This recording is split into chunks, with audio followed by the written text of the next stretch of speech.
मी अरुण वाघमारे, वाघमारे वंचित बहुजन आघाडीचा संस्थापक अध्यक्ष।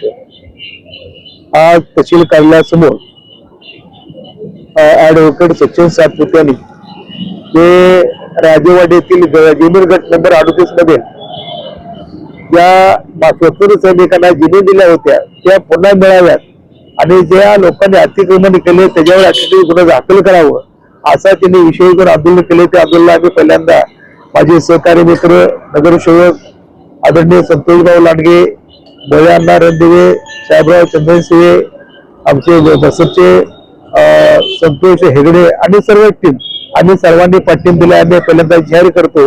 आणि त्या राजेवाडी मधील जे जमीन बकवारे पांडुरंग कोल्हकर जे आहेत ते यांनी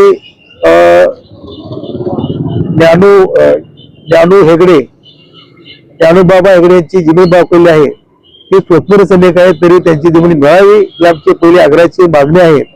आणि संतोष हेगडे आणि मुक्ताबाई हेगडे त्या माजी स्वतंत्र सैनिकाच्या कुटुंबाला पांडुरंग कोल्हकर यांनी 17 तारखेला कालच्या जातीवाचे शिवीगाळ करून जीव मारण्याची धमकी दिली आहे। राजवाडीत याच नाही म्हणून धमकी दिली आहे। त्यानंतर त्यांचा मुलगा सुरेश कोल्हकर यांनी जातीवाचे शिवीगाळ करून जीव मारण्याची धमकी दिली आहे तर त्यांच्या 18 खाली गुन्हा दाखल करावं अशी आमची आग्रहाची मागणी आहे आणि आमचा ह्या दलाला पाठिंबा आहे।